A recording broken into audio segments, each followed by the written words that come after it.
Alexander Chen didn't have time for small talk or pleasantries. At 35, he had built one of the most successful tech companies in the world, and the weight of maintaining that empire left little room for anything else. His employees called him the iceberg behind his back, partly for his cool demeanor, but mostly because they only ever saw the surface of who he was. The sprawling estate he called home sat on 30 acres overlooking the Pacific Ocean.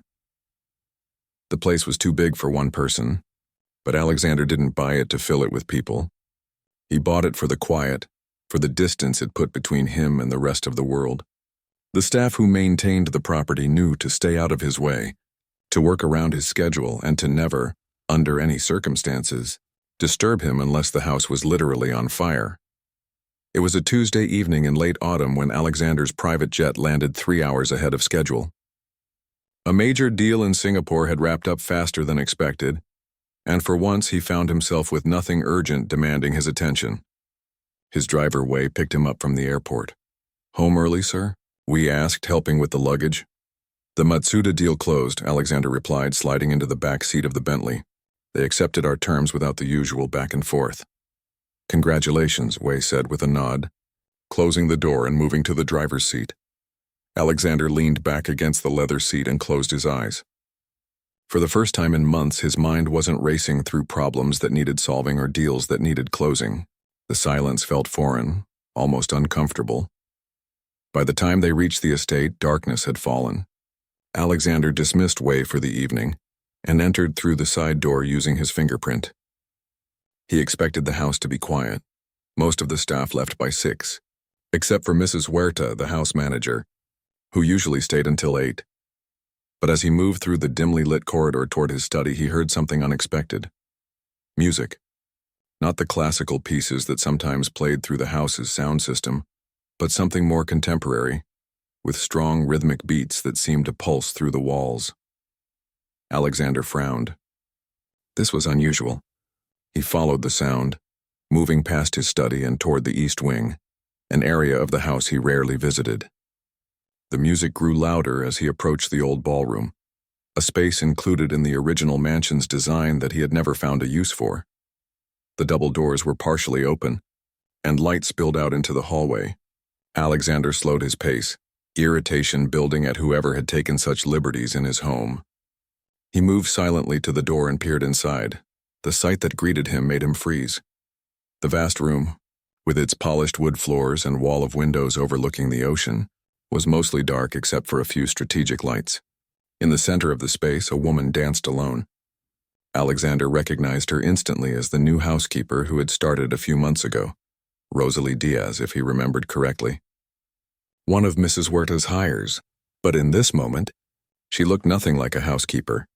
Dressed in simple black leggings and a loose gray top, her dark hair pulled back in a messy bun, she moved with the kind of grace that spoke of years of training. Each movement flowed into the next as she spun, leaped, and bent her body in perfect harmony with the music. There was raw emotion in her dance, joy and pain intertwined in a way that felt almost too intimate to witness. Alexander should have walked away. He should have been angry at the unauthorized use of his home, but he couldn't move, couldn't tear his eyes away from the pure artistry unfolding before him. The song built to a crescendo, and Rosalie executed a series of turns that left her breathless, her arms outstretched toward the ceiling. Her face tilted up in an expression of such open vulnerability that Alexander felt like an intruder just watching. As the music faded, she slowly lowered her arms and bent forward, her shoulders rising and falling with each deep breath. When she straightened, Alexander caught a glimpse of her face, flushed with exertion, eyes closed, a small smile playing on her lips. It was the look of someone who had momentarily escaped from reality. He should announce his presence, make some noise to alert her. Instead, he found himself stepping back into the shadows of the hallway, not wanting to shatter the moment. Not wanting her to know he had seen something that clearly wasn't meant for an audience. Alexander walked quietly back to his study, his mind replaying what he had witnessed. He poured himself a glass of whiskey and stood by the window, looking out at the darkness where the ocean lay beyond. The woman he had just seen didn't match the brief, professional interactions he'd had with Rosalie. Those few times they'd crossed paths, she had kept her eyes lowered, her responses polite but minimal. She was efficient and invisible, just like the rest of his staff. Nothing in those encounters hinted at the passionate dancer he had just observed. His phone buzzed with an email notification, pulling him back to reality. Alexander glanced at it, something that could wait until morning, and put the phone away. For once, work wasn't immediately drawing him back in. Instead, he found himself opening his laptop and typing Rosalie Diaz dancer into a search engine. The results were sparse but telling. Several years ago, she had been part of a contemporary dance company in New York. There were a few reviews praising her emotional depth and technical precision. Then, nothing recent. Alexander frowned, intrigued despite himself. What brought a professional dancer to work as a housekeeper in his home? The question lingered as he finished his drink and prepared for bed. The next morning, he woke earlier than usual. The house was quiet as he made his way to the kitchen for coffee. The staff wouldn't arrive for another hour, giving him rare solitude in the massive space. He was halfway through his first cup when Mrs. Huerta arrived, startling slightly at finding him there.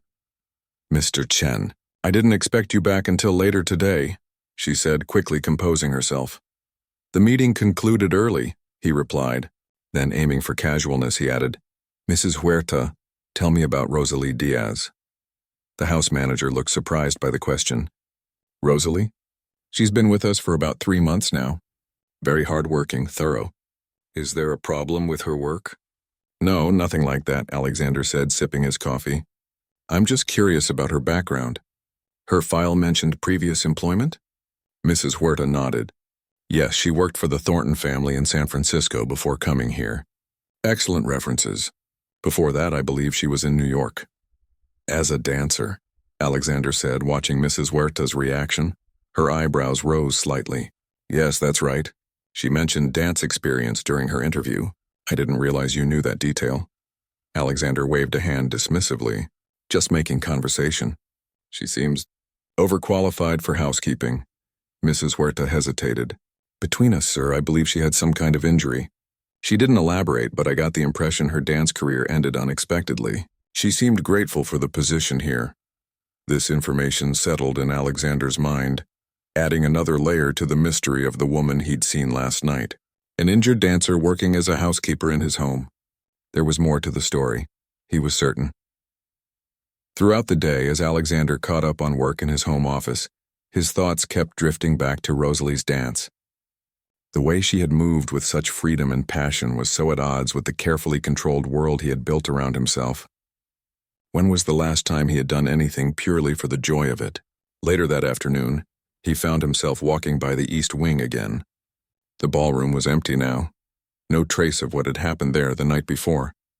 Alexander stood in the center of the room, trying to imagine the space through Rosalie's eyes. What did she see here that drew her to dance in secret? He was about to leave when he noticed something small and silver near the edge of the room. Bending down, he picked up a delicate chain with a pendant, a tiny silver ballet slipper. It must have fallen off during her dance. Alexander held it in his palm, the metal warm against his skin. For the first time in years, he felt curiosity about another person stir. Within him, a desire to understand. The woman who danced alone in his home when she thought no one was watching. He slipped the necklace into his pocket and left the ballroom, already formulating a plan. The cold billionaire, known for his ruthless business deals and emotional detachment, had just made a decision that would surprise everyone, most of all himself. The silver ballet slipper pendant felt unusually heavy in Alexander's pocket as he sat in his office the next morning. He had spent a restless night, his mind returning again and again to the image of Rosalie dancing in his ballroom. Something about her performance had struck a chord within him, awakening a curiosity he thought had long since died. With a cup of black coffee cooling beside his laptop, Alexander did something he rarely did. He researched someone for reasons that had nothing to do with business. Digging deeper than his cursory search the previous night, he found scattered pieces of Rosalie Diaz's past life. A dance academy website from 7 years ago featured her prominently. Rising star Rosalie Diaz joins faculty. A newspaper article from 5 years ago praised her performance as a soloist with the Contemporary Arts Dance Company. Then 3 years ago, a small mention in an arts newsletter. Dancer Rosalie Diaz suffers career-threatening injury during rehearsal. After that, nothing. It was as if she had disappeared from the dance world entirely. Alexander leaned back in his chair, piecing together the story. A promising career cut short by injury, followed by what? Financial struggles? A need to reinvent herself? Whatever the reason, it had led her here to his home, cleaning rooms and making beds instead of performing on stages. A knock on his office door interrupted his thoughts. "Come in," he called. Closing the browser tabs, Mrs. Huerta entered with a stack of mail. "These require your signature, Mr. Chen," she said, placing them on his desk. As she turned to leave, Alexander spoke. "Mrs. Huerta, what is Miss Diaz's schedule today?" The house manager looked surprised but quickly recovered. "She's cleaning the guest rooms in the West Wing this morning, then handling laundry this afternoon." "Thank you," Alexander said, returning his attention to his computer as if dismissing her.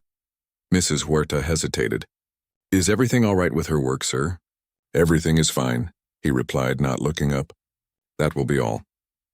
When she left, Alexander opened his calendar and cleared his afternoon. For the first time in years, business would wait. Around 2 o'clock, he made his way to the laundry room located in the basement of the East Wing. The sound of machines humming grew louder as he approached. He paused in the doorway, watching as Rosalie folded a sheet with practiced efficiency, her movements quick and precise. Even in this mundane task, there was a grace to her that spoke of her dancer's training. She looked up and froze when she saw him, her hands stilling on the fabric. "Mr. Chen," she said, her voice barely audible over the washing machine's cycle. "I didn't expect. Can I help you with something?" Alexander stepped into the room, noticing how she straightened her posture and how her eyes darted nervously to the side. She was afraid, he realized. Afraid of him, or perhaps of losing her job. "Miss Diaz," he said, keeping his voice neutral. "I believe you lost something." He held out his palm, revealing the silver ballet slipper pendant. Her eyes widened in recognition, her hand automatically reaching for her neck where the necklace should have been.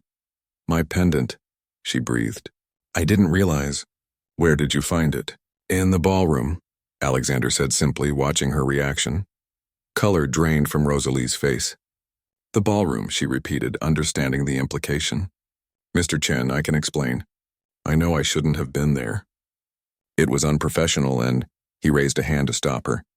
"I'm not here to reprimand you, Miss Diaz." She blinked, confusion replacing fear. "You're not?" "No." Alexander placed the pendant on top of the folded sheet. "I'm curious, though. You were dancing professionally at one point?" Rosalie hesitated, clearly unsure where this conversation was heading. Her fingers closed around the pendant, holding it tightly. "Yes," she finally said. "I was with the Contemporary Arts Dance Company in New York. Before that, I taught at Bay Area Dance Academy." "And now you're here," Alexander said. It wasn't a question, but his tone invited an explanation. Rosalie's shoulders tensed. "People need to eat, Mr. Chen. Dance doesn't always pay the bills, especially after," she trailed off, her free hand unconsciously moving to her right knee. "After your injury," he finished for her. She looked at him sharply. "You've been researching me." "I was curious," Alexander admitted. "It's not often I find someone with your talent folding my laundry." A flash of something, pride perhaps, or defiance, crossed her face. "We all do what we need to survive. This job pays well and offers housing. My sister is in her second year of medical school. Her tuition doesn't pay itself." The mention of her sister caught Alexander's attention. Another piece of the puzzle clicked into place. Not just supporting herself, but putting someone through medical school on a housekeeper's salary. No wonder she had taken the job. "The ballroom," he said, changing direction. "How often do you use it?"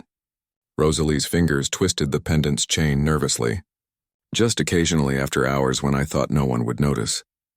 "I'm sorry for overstepping. It won't happen again." "That's not what I'm asking," Alexander said. "I want to know if the space works for you. The floor quality, the acoustics." She stared at him, completely bewildered now. "The space is perfect, actually. The floor has just the right amount of give, and the acoustics are incredible." "Why are you asking me this?" Alexander made a decision then, one that surprised even himself. "Because I'm offering it to you." "Offering? What exactly?" "The ballroom. Use it whenever you want. Consider it an extension of your employment benefits." Rosalie's expression shifted from confusion to suspicion. Why would you do that? It was a fair question. Alexander Chen wasn't known for random acts of generosity, especially toward employees. But standing there, seeing the wariness in her eyes, he realized how his reputation preceded him. I appreciate talent, he said simply, and that room has been empty for too long. She studied him, clearly trying to determine if there was a catch. And you want nothing in return? Actually, Alexander said, I do have one condition. Her face closed off immediately, suspicion returning. What condition? There's a charity gala I host each year for the Chen Foundation. It's in 6 weeks. I'd like you to perform. Rosalie's mouth opened slightly in surprise. Whatever she had been expecting, it wasn't this. Perform? In front of people? It's been 3 years since I danced for an audience. From what I saw, you haven't lost your touch, Alexander said. You'd be compensated, of course. Above your regular salary. She shook her head slowly. I don't understand. Why would you want me to perform at your gala? You could hire professional dancers, famous ones. Alexander considered her question. Why indeed? He wasn't entirely sure himself, except that watching her dance had stirred something in him that he'd thought long buried, an appreciation for artistry that had nothing to do with profit, margins, or business strategies. The theme of this year's gala is resilience, he said. Your story fits, Rosalie's expression hardened. You don't know my story, Mr. Chen. I know enough, he replied. And I suspect your dancing would say more than any biography could. For a long moment she was silent, her fingers still clutching the pendant. The washing machine shifted to its spin cycle, filling the room with a steady hum. I need time to think about it, she finally said. Alexander nodded. Take the rest of the day. Let me know your decision tomorrow. He turned to leave but paused at the doorway. Regardless of what you decide about the gala, the ballroom is yours to use. No strings attached. As he walked away, he could feel her staring after him, likely trying to understand what had just happened. Alexander wasn't sure he understood it himself. For years he had lived by careful calculation, every decision weighed for its potential return on investment. This impulse to help Rosalie Diaz reclaim a piece of her former life didn't fit his usual pattern. Back in his office, Alexander found himself distracted from work for the second day in a row. His mind kept returning to the suspicion in Rosalie's eyes when he made his offer. He wondered how many times she had been disappointed by people who had promised to help her, only to discover they wanted something she wasn't willing to give. That evening, he worked late, deliberately avoiding the east wing of the house. He had made his offer. It was up to Rosalie now to decide what to do with it. Around midnight, as he was preparing to call it a day, his security system sent a notification to his phone. Motion detected in the east wing. Alexander hesitated, then opened the app that connected to the house's security cameras. The ballroom camera showed Rosalie, dressed in dance clothes, standing in the center of the room. She wasn't dancing yet, just standing there looking around as if seeing the space with new eyes. He closed the app without watching further. Whatever decision she was making, she deserved privacy to make it. The next morning, Alexander found a handwritten note on his desk. I accept your offer. Both of them. Thank you for the opportunity. R.D. Alexander read the note twice, a small smile forming on his lips. The cold billionaire who never took an interest in his staff had just set in motion events that would change both their lives in ways neither could predict. News traveled quickly among the staff. Within days, everyone knew about Rosalie's special arrangement with the boss. The whispers followed her through the hallways as she went about her usual cleaning duties. Did you hear? She's using the ballroom whenever she wants. I heard he's paying her extra to dance at the gala. There. Must be more to it. Mr. Chen doesn't do favors for anyone.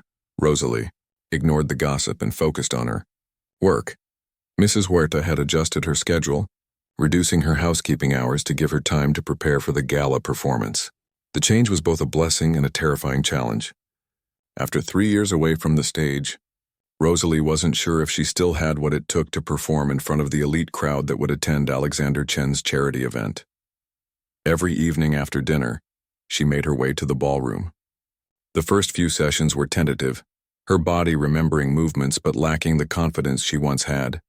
Her right knee, with its surgical scars hidden beneath a brace, protested after years of relative inactivity. But each night she stayed a little longer, pushed a little harder. On the fifth evening, she entered the ballroom to find a surprise. A small table near the door held a package wrapped in simple brown paper. Her name was written on a card propped against it. Rosalie approached cautiously, picking up the card. Tools for your craft. AC. She unwrapped the package to find a pair of professional dance shoes, a knee support brace of much higher quality than her worn-out one, and a small MP3 player loaded with music selections. Rosalie stood holding the gifts, unsure how to feel. On one hand, it was a thoughtful gesture that showed Alexander understood what she needed. On the other, it reminded her of their vast difference in status, how easy it was for him to buy things she had gone without for years. She set the gifts on the table and began her warm-up routine. Halfway through, the door opened and Alexander himself walked in. He was dressed more casually than she had ever seen him, in dark jeans and a simple gray sweater rather than his usual tailored suits. "Don't stop on my account," he said, remaining by the door. Rosalie straightened, suddenly self-conscious. "Mr. Chen, I didn't expect to see you here. I wanted to check if the items I left were suitable." She glanced at the table. "They're very thoughtful. Thank you.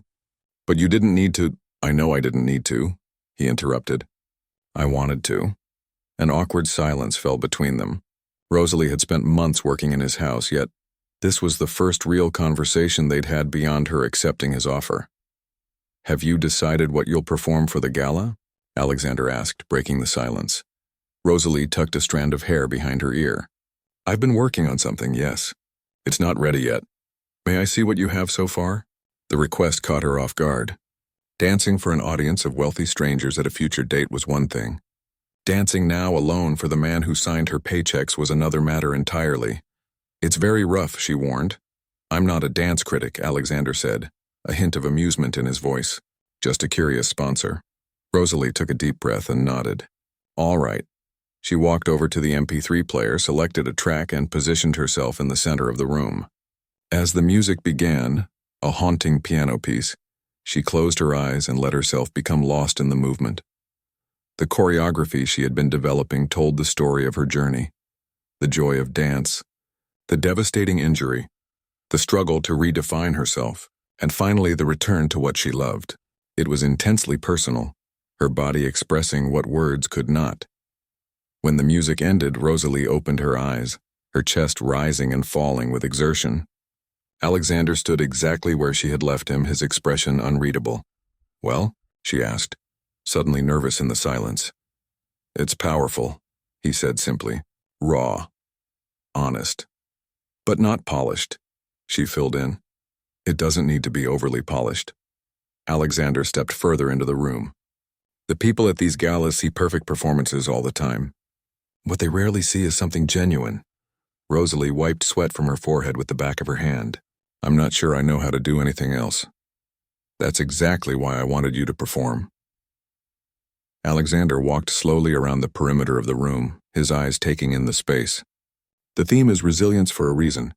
My foundation focuses on second chances, funding for people who need to rebuild their lives after setbacks." "And I'm your poster child?" Rosalie asked, an edge creeping into her voice. Alexander stopped walking and looked directly at her. "You're an example of someone who didn't let circumstance defeat her. You found a way to keep dancing even when the world told you to stop." His words struck her deeply, touching on truths she rarely acknowledged even to herself. How many nights had she lain awake, grieving the career that injury had stolen from her? How many times had she nearly given up dancing altogether? Yet here she was, still moving, still creating. "Why does this matter to you?" she asked quietly. "I'm just your housekeeper." Alexander was silent for a long moment. "Because I recognize the look," he finally said.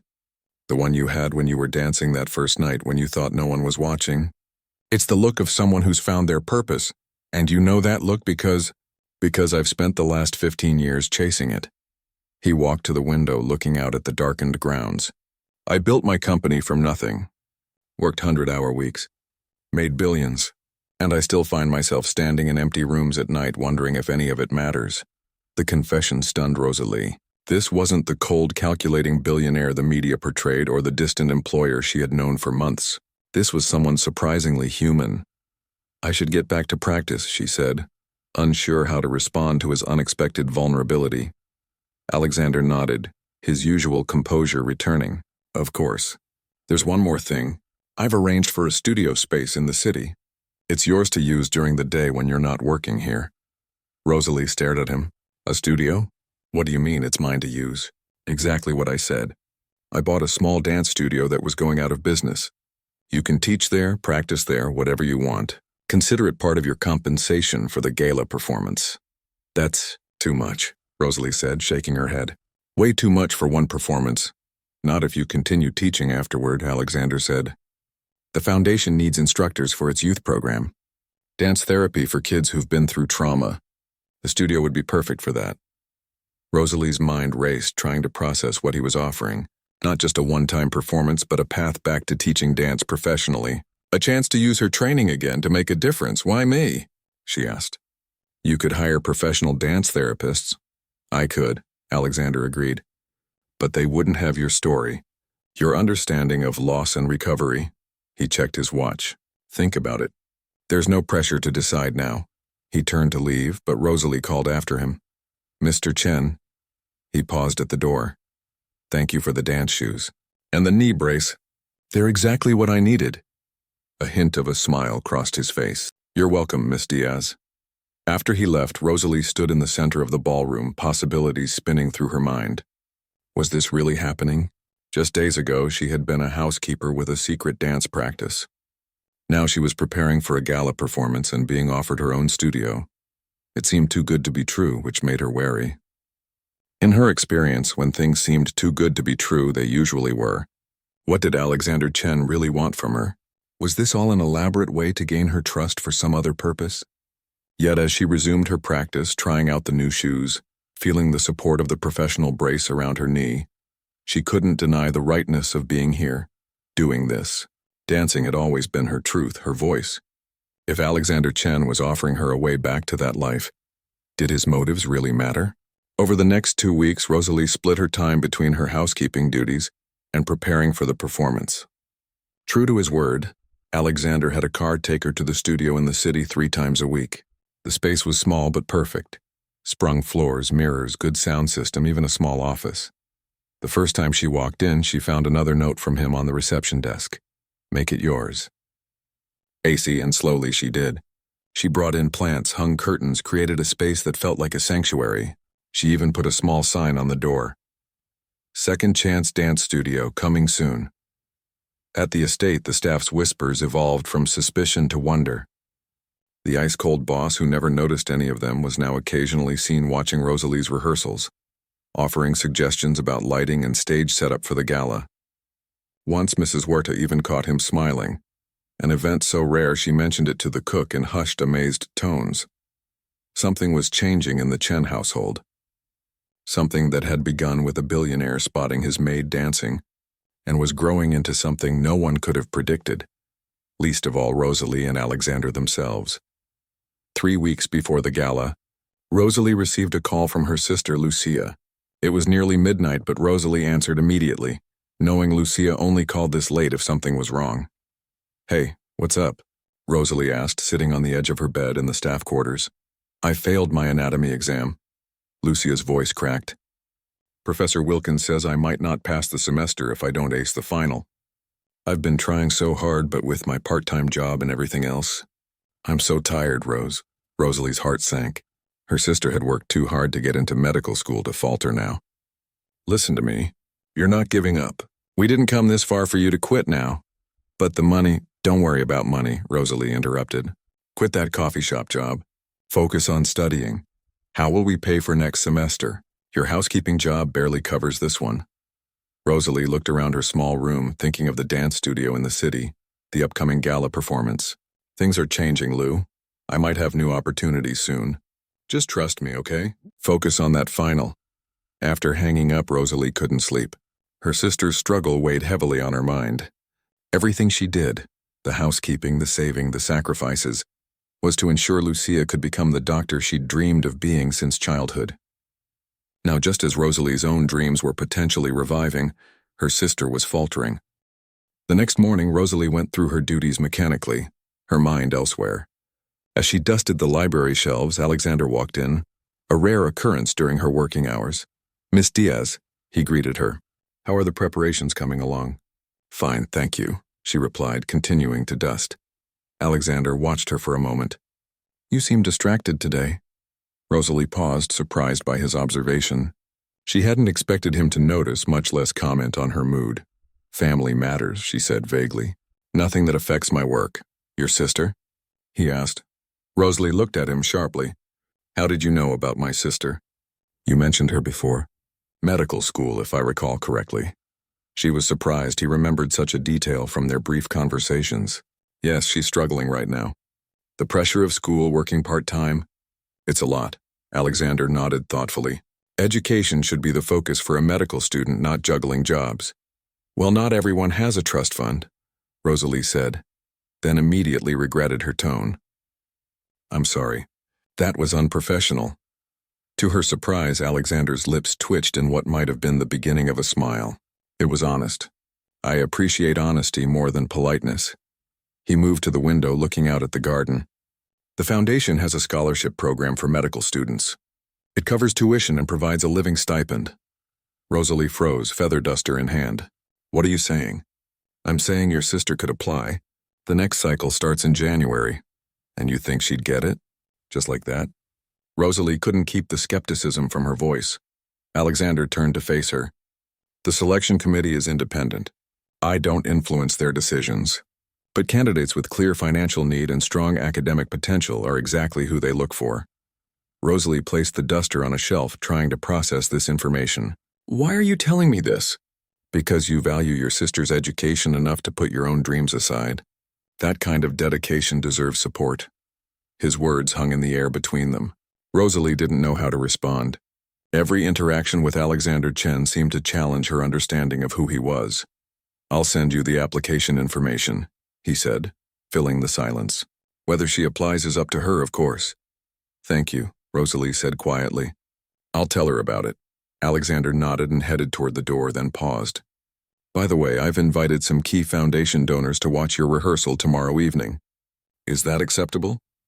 The sudden change of topic caught her off guard. Tomorrow? But the choreography isn't finished yet. They don't need to see the finished product. Just enough to understand what we're trying to achieve with the performance. Rosalie's stomach tightened with anxiety. She wasn't ready to perform for strangers yet, even in rehearsal. How many people? 4 or 5. All supporters of arts education. She wanted to refuse, to say she needed more time, but she was acutely aware that she was still his employee, despite the unusual arrangement they'd developed. And after he had just offered potential help for Lucia. What time tomorrow? She asked, resigned. 7 o'clock, Alexander replied. And Miss Diaz?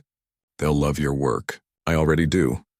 With that unexpected comment, he left, leaving Rosalie staring after him in confusion. The next evening came too quickly. Rosalie spent the day alternating between nervousness about the rehearsal and excitement about telling Lucia about the scholarship opportunity. She had forwarded the application information to her sister, who had responded with a flurry of excited texts. At 6:30, Rosalie entered the ballroom to warm up before the donors arrived. To her surprise, the space had been transformed. Stage lighting had been installed, creating a proper performance area. The sound system had been upgraded, and chairs were arranged at one end for the viewers. As she was stretching, Mrs. Huerta entered carrying a garment bag. Mr. Chen asked me to bring this to you, she said, hanging the bag on a hook near the door. What is it? Rosalie asked. A costume, I believe, Mrs. Huerta replied. He had it delivered this afternoon. After the house manager left, Rosalie unzipped the bag to find a simple but elegant dance costume in deep blue. It was professional quality, the kind she used to wear for performances in New York. Pinned to it was another of Alexander's notes. For tonight and the gala. If it doesn't fit, let me know. Rosalie touched the fabric, emotions swirling inside her. The gesture was thoughtful, but it also highlighted the power imbalance between them. He could buy her a costume without a second thought, while she had been saving for months to send Lucia money for textbooks. At precisely 7, Alexander arrived with 4 well-dressed guests, 3 women and 1 man, all in their 50s or 60s. They took their seats while Alexander introduced Rosalie. This is Rosalie Diaz, formerly of the Contemporary Arts Dance Company in New York. She'll be performing a special piece on resilience at next month's gala. Rosalie, now wearing the blue costume, which fit perfectly, nodded politely to the guests. Her heart was racing, but years of performance training helped her maintain a calm exterior. "Whenever you're ready," Alexander said, taking a seat beside his guests. Rosalie took her position in the center of the space. The music began, a piece she and Alexander had selected together during one of their increasingly frequent conversations about the performance. As she began to dance, she forced herself to forget the watching eyes and lose herself in the movement. The choreography was still evolving, but the core of it, her journey from dancer to injury to rebirth, was clear. She poured everything into the performance, her body telling the story her words could not. When she finished, there was a moment of silence, then enthusiastic applause from the small audience.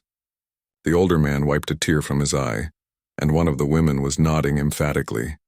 "Extraordinary," the woman said, turning to Alexander. "You were right. This is exactly what the foundation needs, not just talking about resilience, but showing it." Alexander introduced Rosalie to each guest. They were indeed major donors to his foundation, but also, she learned, former board members of dance companies and arts organizations. People who understood what they were seeing. "Miss Diaz," the older man said, shaking her hand, "you've reminded me why I fell in love with dance in the first place. It's not about technical perfection. It's about telling human stories." After the guests left, promising to return for the gala, Rosalie and Alexander stood alone in the ballroom. "Thank you," he said quietly. Rosalie looked at him in surprise. "Shouldn't I be thanking you? For the costume, the lighting, everything else? Those are just things," Alexander said, dismissing them with a wave of his hand. "What you gave tonight was real. Did you see their faces? You moved them." "It felt good," Rosalie admitted, "to dance for an audience again. Even a small one." Alexander stepped closer, his usual reserve softening. "The studio in the city, I had the paperwork drawn up. It's not just for your use. It's yours if you want it." Rosalie stared at him. "Mine, I don't understand." "To own. To run as your dance school. The foundation will partner with you for the youth programs, but the business would be yours." "I can't accept that," she said automatically. "It's too much. It's an investment," Alexander countered. "In you and your talent. In what you can give to others." Rosalie shook her head, overwhelmed. "Why are you doing all this? The ballroom, the studio, the scholarship information for Lucia. Why me?" Alexander was quiet for a long moment. When he spoke, his voice was softer than she had ever heard it. "Because when I saw you dancing that night, it reminded me of something I'd forgotten. That there's more to life than spreadsheets and profit margins.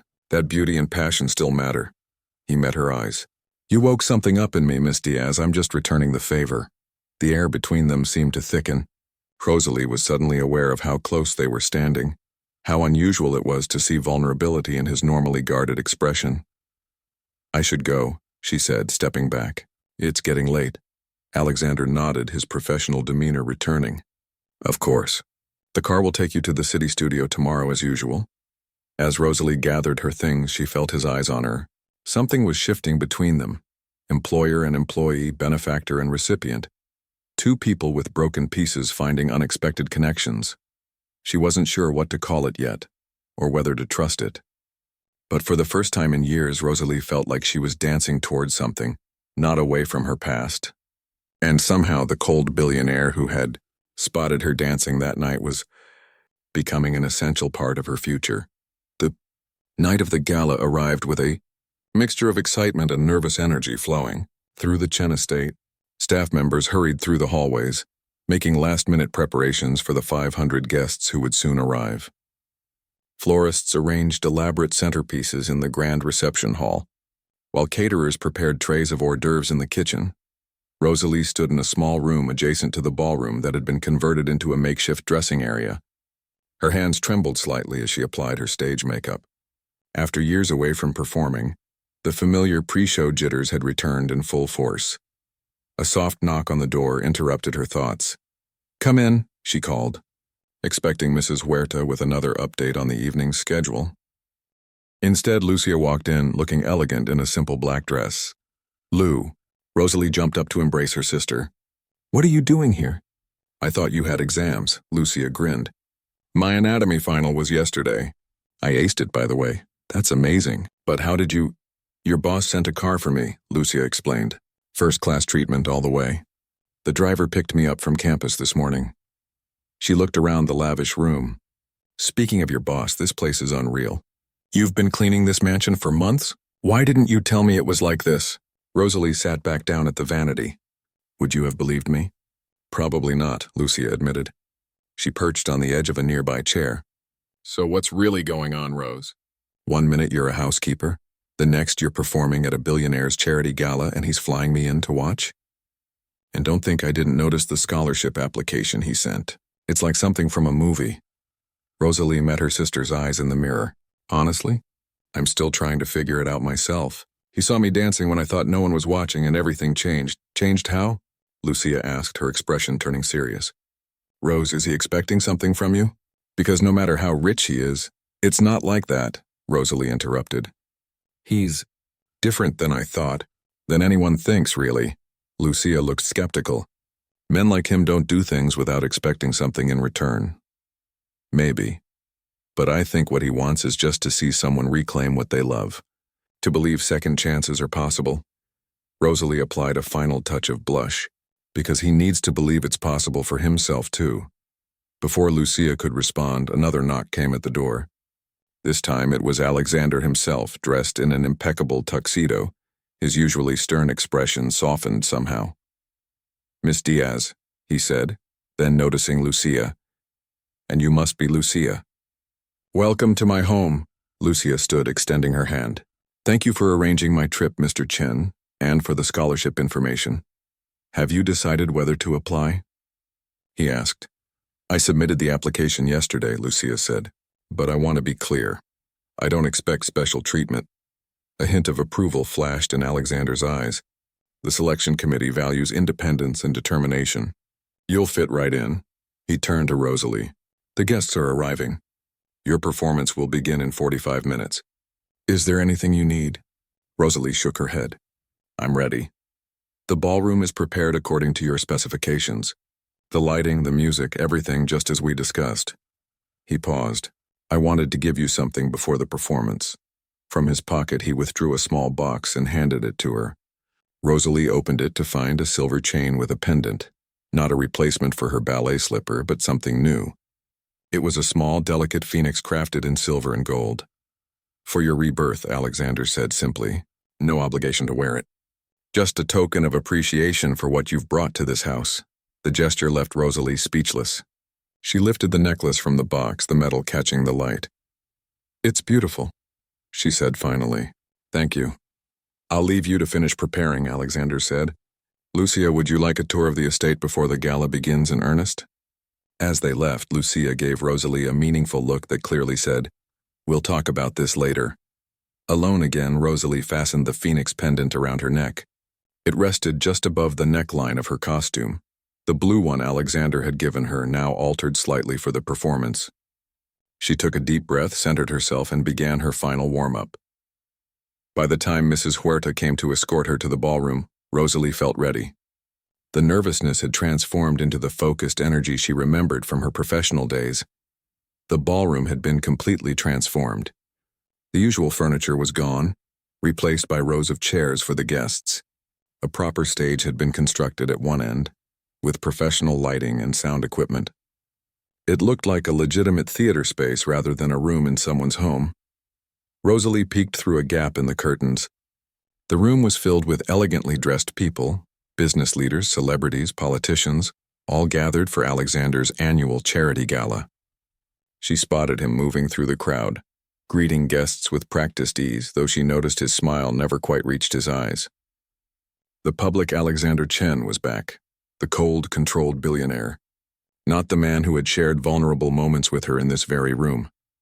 A hush fell over the crowd as Alexander took the stage to welcome everyone and explain the foundation's mission.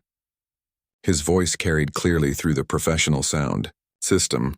The Chen Foundation was created to help people rebuild their lives after setbacks.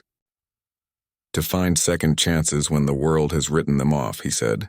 Tonight's theme is resilience, and we have a special performance that embodies that spirit. Please welcome to the stage former contemporary arts dance company soloist Rosalie Diaz. The applause was polite but reserved as Rosalie took her position center stage. The lights dimmed except for a single spotlight on her still form. Then the music began, a piece specially composed for tonight's performance, building from sorrow to triumph. Rosalie closed her eyes for just a moment, gathering herself. When she opened them, she caught sight of Alexander standing at the side of the room, his attention completely focused on her. She saw Lucia in the audience, smiling encouragement. And then Rosalie began to dance. Every movement told a piece of her story. The joy of dance she had known since childhood, the devastating injury that had shattered her career, the long period of loss and redefinition, and finally, the return to herself.